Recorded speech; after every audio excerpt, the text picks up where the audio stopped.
Humans of the cardboard, welcome back to Just Nuts, guys. Today we're doing a really fun discussion video talking about what the next possible Duelist Pack could and probably should be.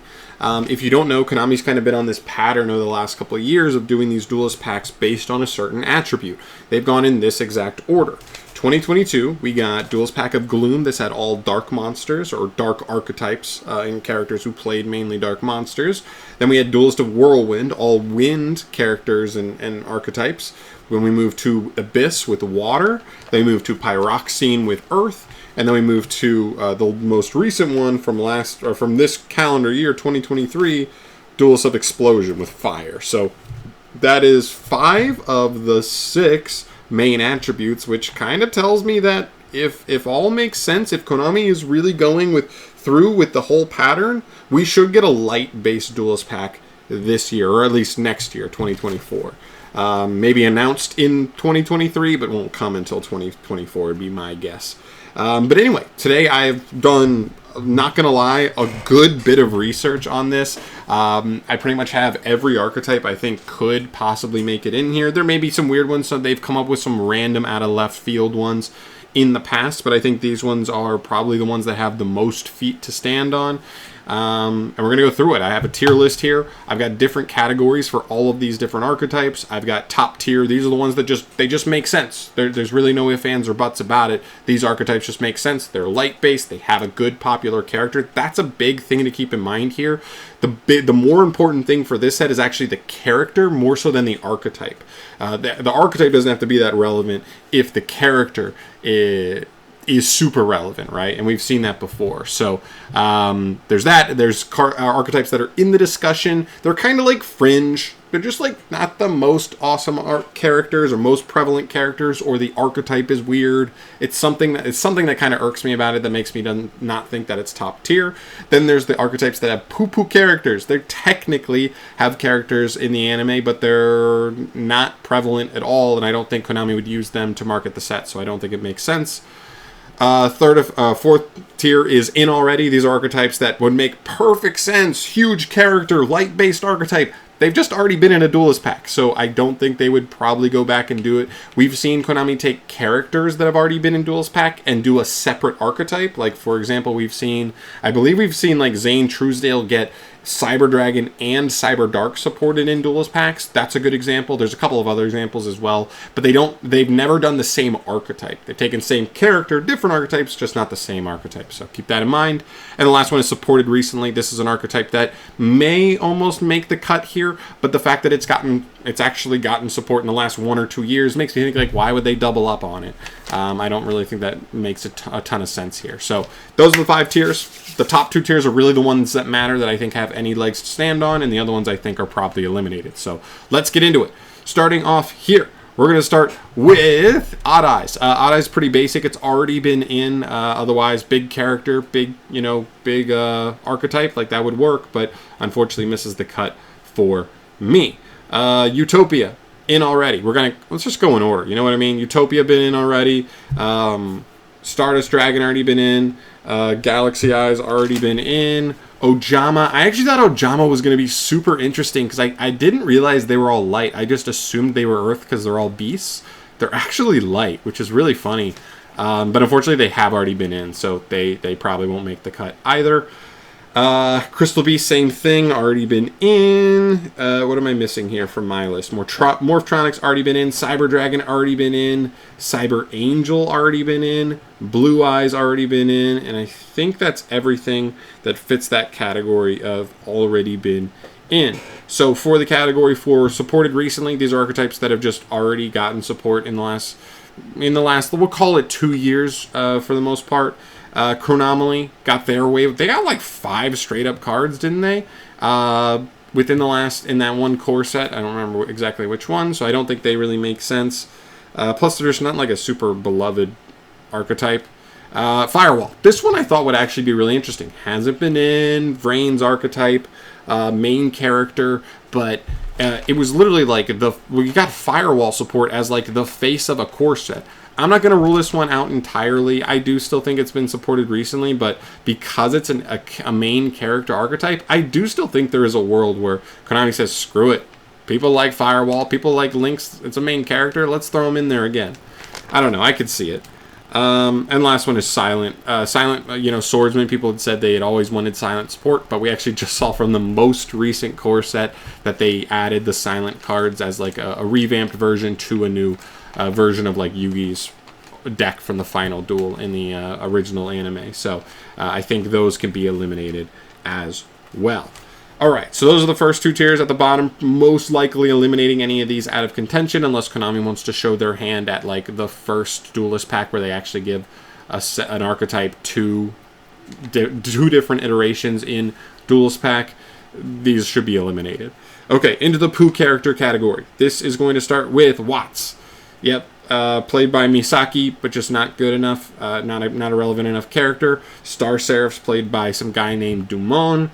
Nordic I thought was interesting. It's played by Team Ragnarok, kind of play the Nordic cards, but because it's like multiple different characters play this, I thought that like they would have trouble actually honing in on one character that would be marketable for the set, so I assumed they probably wouldn't try to push this. Plus, maybe it's not the exact within the last 2 years, but if it's definitely 3 years, we got all that Nordic support in one of the core sets in the last 3 years, so this one could almost fit down here and supported recently as well. So I think for those reasons it probably won't make its way in. Constellars were played by some character named Dipper Orion. That's a crazy name, but not a relevant enough character to get them any higher. And the last one is Battery Man. I'd love to see 7 Battery Man cards, but just played by Dexter just isn't enough. And he only used, like, I think Battery Man AA in his duel anyway, so it's like it's not even like he went full Battery Man. He just used like one card, so definitely not enough there, I think, to get them into the discussion. Okay, so now we move to the actual tiers that matter. Let's start with the under tier. These are the ones that are in the discussion, but there's just something about them that doesn't quite give me enough confidence that they should be considered a top tier option. First one is Perform Age. The biggest thing here, the character to pair with them is Dennis McField. Not a like crazy irrelevant character, but I'm just not sure it's a super relevant enough character. I mean, correct me if I'm wrong, and maybe they deserve to be moved up a tier. That's the whole point of this, is like I certainly don't have enough time to watch every anime series to know exactly which archetypes and characters make the most sense here. But to me, on the outside looking in and just reading the Yugipedia pages, it didn't seem like he was quite irrelevant enough character to get all the way there. But maybe I'm wrong. Next up, Valkyrie. This is an archetype played by Siegfried von Schroeder in the original Duel Monsters in one of the later seasons. I don't know if this is actual manga canon, but that's one of the reasons why I thought this might be weird, because if my memory serves me correctly, that whole arc that even has this character was not even manga canon. So the fact that it's not like full canon meant that they might not want to push them into like a full-on Duelist Pack set. Plus Valkyries need a ton of help, so I don't know if they wanted to lean into that. Worms are technically played by Tetsu Trudge, but it's like not Tetsu Trudge's main deck. It's when he like kind of gets, I believe it's when he gets like brainwashed, it said on Yugipedia kind of thing, and he's like evil for a little bit. He plays a worm deck.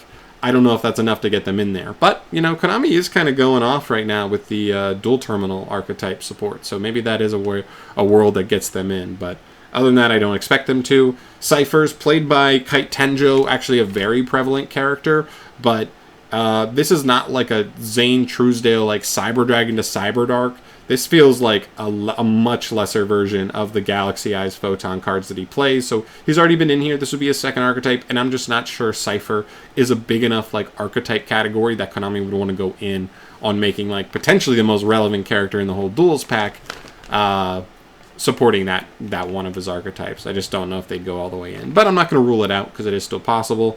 And the last one here is Noble Knights. It's technically played by multiple characters throughout the anime. You've got Sherry LeBlanc, some guy named, is this Kento, and a guy named Shoma. I don't know them, whatever, but I already know that for sure Sherry LeBlanc is a character Konami would put in one of these. They already have. Now, do I believe Sherry LeBlanc is a relevant enough character that Konami would put her in 2 separate Duelist Packs? I don't. But the fact that there are 3 different characters they kind of choose from does kind of raise the opportunity for this, or even it may even lower it, to be honest, because if there's not one character that like really stands for Noble Knight, they may not want to do it. But it's here. I'm not going to rule it out. They've given a bunch of Infernoble Knight support, so I wouldn't be surprised if they turn around and said, you know what, let's actually make a bunch of regular Noble Knight support. It's not fair that Infernobles get to run away and be this meta archetype, or regular Noble Knights gets to sit behind in the dust. So maybe they would go that route. I think it's good enough to be in the discussion. And that takes us to our top tier. I've got 4 things that I thought made the most sense, that really clicked the most for me. And here's where they go. First one, Ancient Fairy Dragon. This is played by Luna in the anime. In fact, this is one of the signer dragons. She's one of the signer representative duelists. There is no archetype for Ancient Fairy Dragon. It is just a generic phenomenal card. But I think this actually holds a little bit of weight. The fact that it came off the ban list recently for the OCG and the TCG. So it's kind of recently back. And to push it out even further, what if they did the same thing that they just did with the Yugi stuff in Legendary or Legacy of Destruction, and took some of Luna's favorite monsters that she played that didn't even actually have synergy, and made an archetype out of them, and they all list Ancient Fairy Dragon in their text, and that's how they're searchable, that's how they connect, kind of thing. I could easily see them doing that, make a new Sunlight Unicorn type card. I know she played that. I remember that when I saw it for the first time when I was a kid. Do something like that. This would be one of those archetypes that they take Ancient Fairy Dragon and expand from there, and go from there. I think there could be a cool archetype in there if they wanted to go that route. And Luna, signer character. We've already seen Leo, her twin brother, also a signer character, end up in here. Pretty cool. All right, next up, Melodious. Melodious, played by Zuzu Boyle, another relevant enough character, because I can't remember. I actually don't think she's been selected in a Duelist Pack. Maybe she has. I can't remember if I made a video talking about her, or if I actually said she made one. I don't think she has, because I don't know if she's a character that ever played multiple archetypes. But regardless, I know Melodious hasn't been in there. The only new cards they've gotten in years is the Link monster from the Link Vrain sets, where just a bunch of archetypes got new Link monsters. But this archetype is interesting. The Link monster is crazy. If they actually got a couple extenders and 1 or 2 interruptions, that Link monster would pump out their interruptions super easy. So it's one of those things that's it's interesting to keep an eye on, because if they got 7 new cards, they could really push this archetype pretty far. But I think it makes sense. It's a waifu archetype. It's a girl character. If they want it, they usually try to include 1 female character in every Duelist Pack. I think this one could fit the mold. Next up, ABC or XYZ, whatever you want to call these guys, the Union Light Machines, played by Kaiba. Now, not gonna lie, biggest thing here, it's just Kaiba. Konami loves throwing Kaiba's big fat face all over as many Yu-Gi-Oh products as they possibly can, and they've already used Blue Eyes. But luckily, Kaiba plays a whole another sub-archetype in his decks with the Union Machine monsters. So this could be perfect. This could almost be a really cool way for them to try and integrate ABCs and XYZs together, and even VW as well, with maybe some retrains, or just some really insane cards that connect them all together. That would be something really crazy. I don't know. I think this would be cool. It's just simple. This is an archetype that a lot of people know. This is one of the most prevalent characters in all of Yu-Gi-Oh history. Hasn't got support in a while. I think it makes sense. I don't know. This one fits the mold pretty well. And the last one here, and I honestly think this is the one to beat. This one I think has the best chance of ending up in the Duels Pack overall. Trickstar. Now maybe this is wishful thinking, but it's Trickstar. It is what it is. Played by Sky Eisen, the main female protagonist of Link Vrains. In the last couple Duelist Packs, they've been trying to get a Link Vrains character in most of them, which is really cool. So, Explosion had it, Abyss had it. I don't remember if Whirlwind or Pyroxene had it, but trying to remember what the final archetypes were for those, but whatever. At least 2 out of the last 4, they're not afraid to put a Link Vrains archetype in there, even though it's the most recent of the finalized anime series. So that's really cool. I think that gives them a huge leg up. This is a fan favorite archetype when it was good. It's clearly been power crept. This is a very popular character in that anime series. In fact, they've already proven it by giving her other archetype support, by giving Marine Cess support in the Abyss Duelist Pack. So we've already said that doesn't rule out any characters. If it's a popular enough character and they played multiple decks, they are not afraid to get jiggy with that and throw them in twice. And I think this one fits the mold. Now, one thing I do think about these top 4 that I think is really interesting is I think there's like no way they put Melodious and Trickstar in together. They're too similar. They're both light fairy archetypes played by a female character, and they're both waifu archetypes. Like literally, they're the exact same thing, except Trickstar is like actually a good deck at one point and has a better setup overall. Trickstars really have a lot of good cards, not a lot, but like a good core engine. Melodious just has a broken Link monster, and that's mostly it. But yeah, I'd like to see Trickstar more because I think they have more potential. That like even just like mid support, like what we saw with Salamangreat, and you know, what's another? I mean, I guess mostly like Salamangreat as like mid support, but now Salad's like back again as like a legit rogue deck. That's all we're looking for. So, and Trickstar is not as good as Salad, but you know, hopefully they would do a little bit better justice than the Salad support. But we'll see. This is my list though. Let me know in the comment section down below. Again, I've never been able to watch all the anime series. One past like 5Ds, they don't really appeal to me all that much, and plus it take way too much time anyway. Let me know if there's anything that conflicts here. I'm making assumptions based on what I'm reading off Yugipedia, so if anything deserves to be moved up or down, let me know in the comment section down below. Otherwise, if I just straight up missed an archetype that is an anime relevant archetype that I just didn't even catch when I was looking at the list, let me know in the comment section down below. But I am out of here. Let me know your thoughts down below based on this list as well. Like, what do you think? What would you think if like 3 out of these top 4 archetypes made it in, and which ones you'd like to see if they do? But I'm out of here for today. Thank you so much for watching. As always, guys, hopefully this comes through. If we get like all 3 of these right, that would be crazy. But my number 1 is honestly Trickstars. I know it's like a bummer. I know a lot of people hate Trickstars, but like I think if they fixed them in the right way, where they weren't like a Droll Reincarnation deck anymore, that would be really cool. So I'm out of here. Thanks for watching. I'll see you guys in the next video. Subscribe if you haven't. You want to stay updated on more discussion videos like this one about future Yu-Gi-Oh products down the line. Do that, and I'll see you later. Peace.